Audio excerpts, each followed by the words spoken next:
All righty.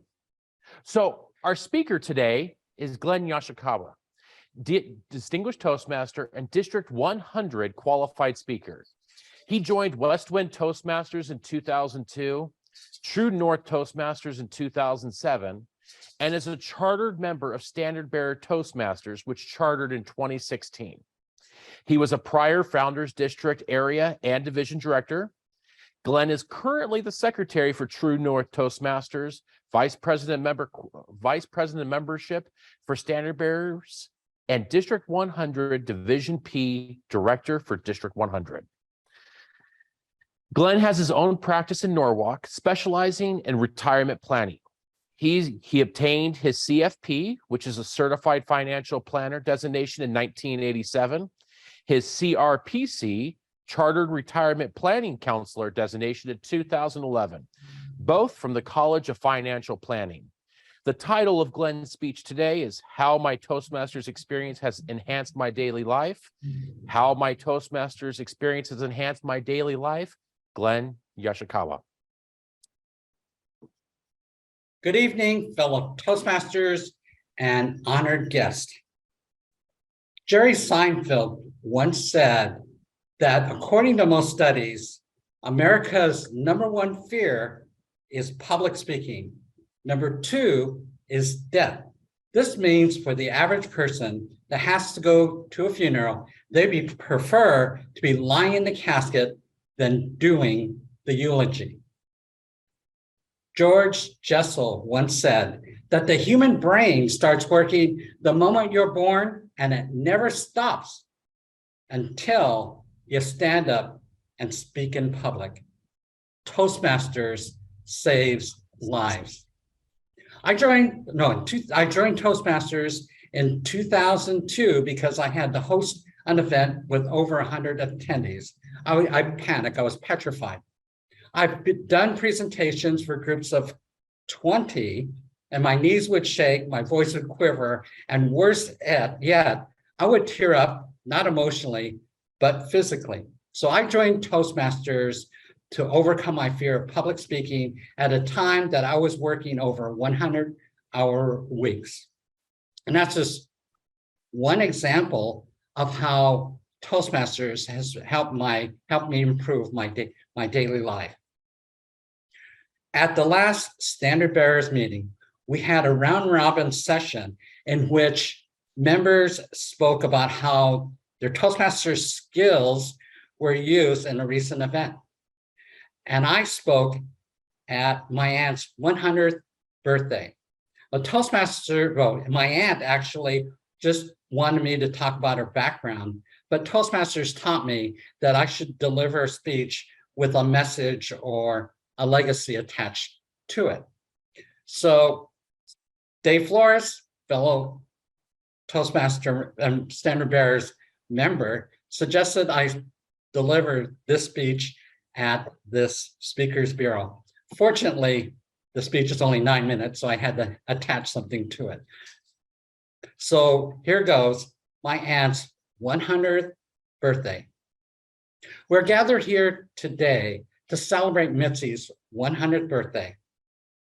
Bob Hope once said, "You know you're getting old when the candles cost more than the cake." I just hope the fire department is on standby when they light the candles.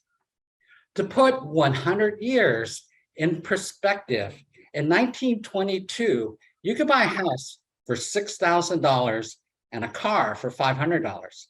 Gas was 11 cents per gallon. Today, gas runs about $6 a gallon, and with a tank of gas, which runs approximately $75, you can almost drive from Los Angeles to Las Vegas.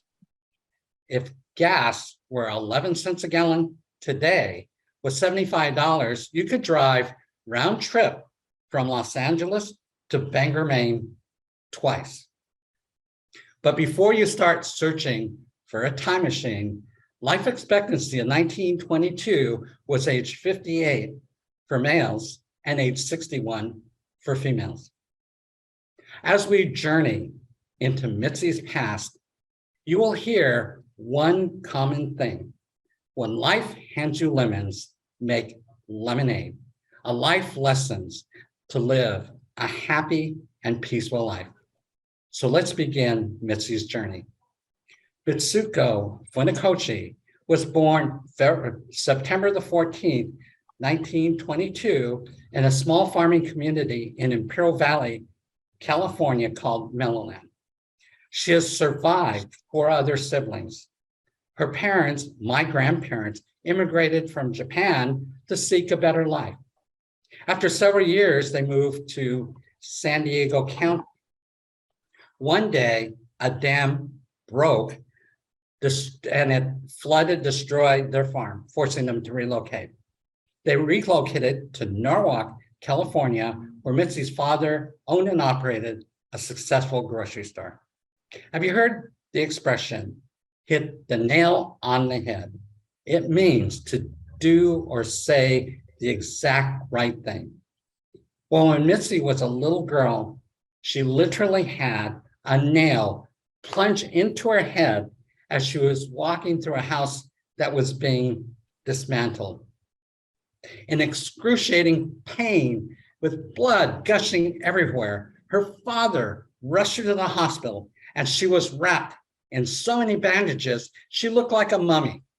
That's mummy, not mommy. She was just a little girl. Today, when Mitzi delivers a message, it's like she hit the nail on the head. Life during the 1940s was simple. Our country had just emerged from the Great Depression. It was the era of big bands like Glen Miller, Artie Shaw, and Tommy Dorsey. And with a quarter in your pocket, you could watch a double feature movie with news and still had enough change to buy an ice cream cone at a soda fountain next door. How I miss those days. Although I wasn't even born yet. One quiet Sunday, while Mitzi was ironing clothes for school the next day, a news flash came on the radio. Japan had bombed Pearl Harbor. In horror and in shock, Mitzi fearfully wondered how her Caucasian friends treat her now and where customers still patronize their store. One day, sitting in her classroom at Fullerton Community College, she became the focus of attention as being the only Japanese person in the class. She was totally humiliated and embarrassed, forced out of the classroom in front of all her classmates, treated like the enemy, even though she was a US citizen.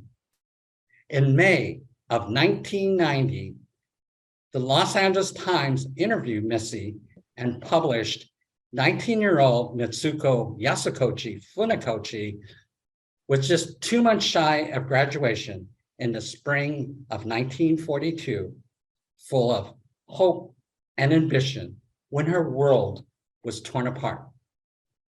The theme of that Times article was actually about her return to the college, which I'll discuss later. As the war escalated, Proclamation 9066 was issued February 11, 1942, which required all Japanese to evacuate their homes, even US citizens, take only what they can carry and face imprisonment in assembly centers like the one in Santa Anita Racetrack, horse stalls converted into sleeping quarters until permanent internment camps could be built. Another proclamation was issued, which allowed Japanese to leave California as long as they had somewhere to stay. Fortunately, Mitzi's father's close friend from Japan allowed him to stay on their farm in Colorado. When Mitzi first noticed their son, Fred, she thought he was crazy. Fred was out plowing in the middle of the night in the freezing snow.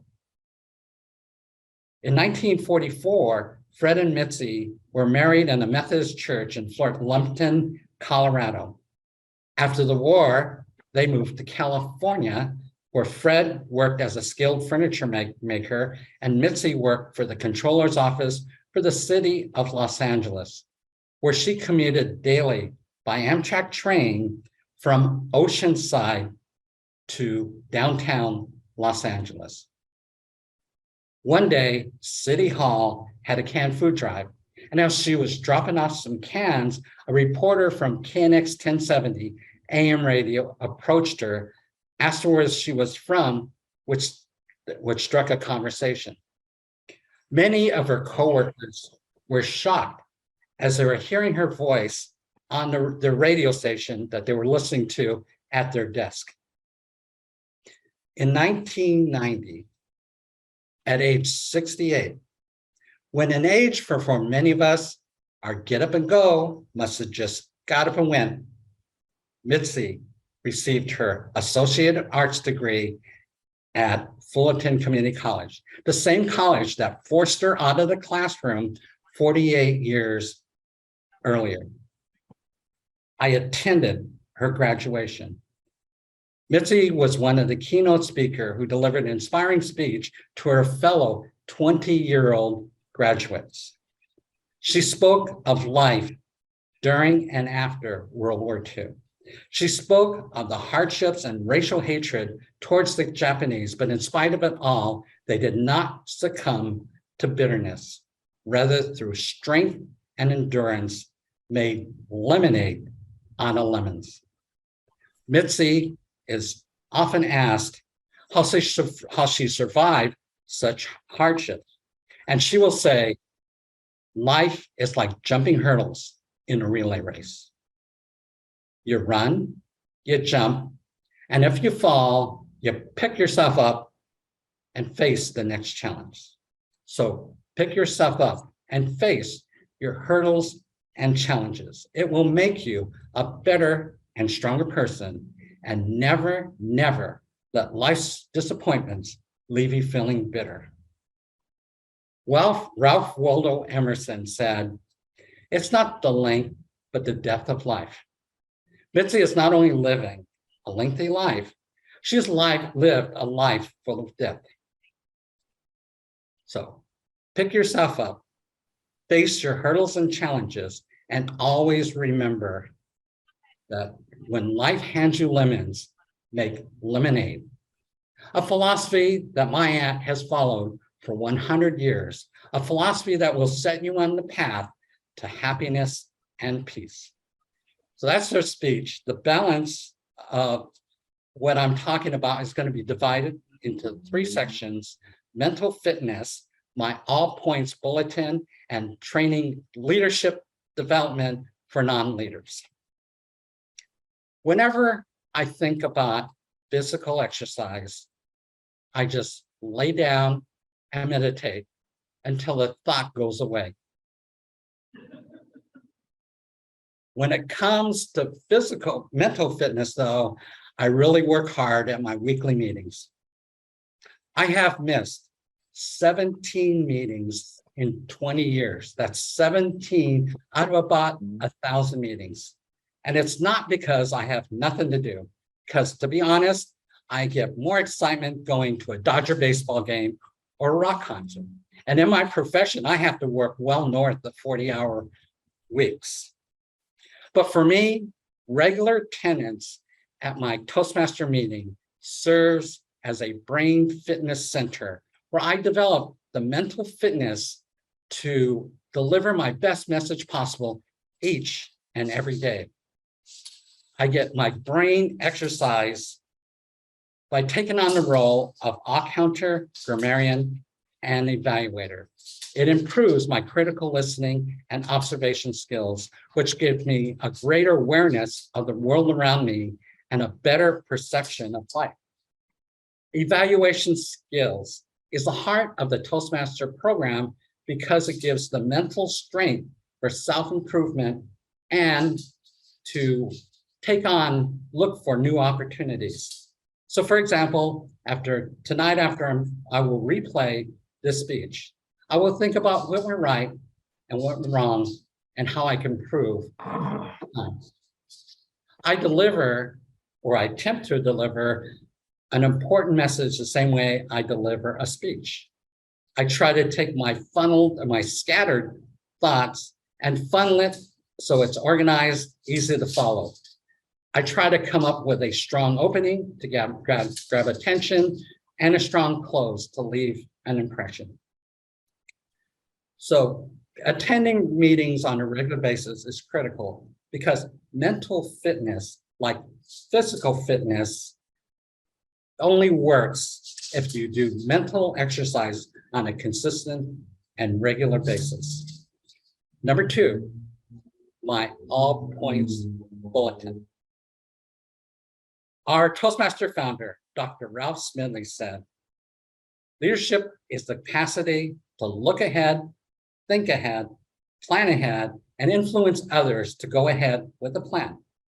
So leadership is looking ahead, thinking ahead, planning ahead, influencing others to go ahead with the plan is my all points bulletin, or APB, my strategy of action, purpose, and benefits, where I express what I want to happen, give reasons why it needs to happen, and the benefits from making it happen. That APB and an example I use is how I describe the Distinguished Club program.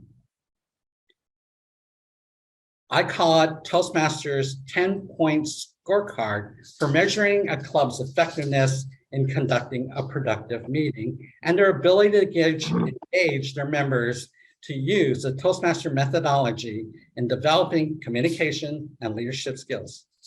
And since Toastmasters International cannot sit in all 14,700 club meetings, the DCP protects the brand. Without the structure and guidance of the DCP, there would be no universal consistency in development of communication and leadership skills. So if you thought McDonald's Big Mac was the greatest hamburger, how would you feel if the next time you ordered a Big Mac, it tasted like a burger prepared at Jack in the Box, Burger King, or Joe's Taco? Clubs that meet all the requirements of the DCP can tell their members and guests that they can always be counted on for consistent, productive meetings. And people that need consistency and trust that there's a structure involved that will put them on the right path, or they'll look elsewhere. So I use APB because it's actually criminal the way you can influence others to follow their lead. My third section, I do get a little critical about Toastmasters. For example, all our speeches are timed with an extra 30 seconds to wrap up after the light turns red. Now that might sound harmless, but it could be a major health and safety hazard for Toastmasters that drive through a busy traffic intersection with the belief that they have an extra 30 seconds after the light turns red. Tragic. So my third section is developing communication skills for non-leaders, people that don't want to develop leadership skills. Toastmasters model is where leaders are made. Henry Mensford said, leadership, like swimming, cannot be learned by reading about it. You can't read a book or take a test and develop leadership skills. You must become a district leader. And everybody needs to develop leadership skills. Even those members who have no ambition to become leaders, they just don't know it. For example, we all have to make informed and tough decisions. Decision-making is a leadership skill. You need a raise. The art of negotiation is a leadership skill. if you have a family with kids, you need strong leadership skills to put them on the right path to have a happy and successful life. And leadership skills is needed because we have times we have situations where we become a victim beyond our control. For example, a faulty product or poor service. So leadership gives the power to control those situations that turns us into victims. For me, before I call an 800 number, I'll create a plan and I'll try to gather all of the evidence I have and do a lot of what if questions. And I know oftentimes when I do call, and by the way, when I call, I make sure I log the customer service's name, date, and time. I know that they will tell me, well, we're very sorry, we'll take care of it right away. And that's just the common strategy to get me off the phone. They're not going to do anything. So if I've accomplished my goal, I have the customer service representative on my team working hard to resolve my issues. Leadership is a capacity and drive that moves us onwards and upwards. Through leadership, we create a vision, a vivid picture of our ideal future, which gives us meaning and purpose. Through vision, we learn to focus on the big picture and prepares ourselves for unexpected setbacks. Through leadership, we develop confidence, creativity, organization, time management, and action strategies. Now, I don't have any data, but I believe that most of our members have no interest in becoming leaders.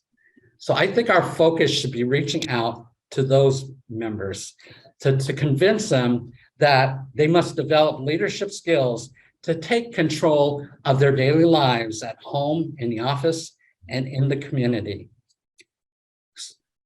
If you want to become the best version of yourself, you must have both communication and leadership skills. So, in conclusion, regular meetings serves as a low-cost brain fitness center where we develop the mental fitness to communicate our message in the best way every single day. We improve our critical listening and observation skills to have a greater awareness of the world around us and a better perception of life. We develop evaluation skills for the mental strength to self-improve and to seek better opportunities. Regular attendance at club meetings is critical. Mental fitness, like physical fitness, only works when you do mental exercises on a regular, continuous basis. The next part, but as far as the APB, it is a strategy that allows us to express what we want to happen, give reasons on why it should happen, and the benefits derived from making it happen. So I'll just wrap it up with Tony Robbins' quote, which is that each day we must strive for constant and never-ending improvement. Thank you.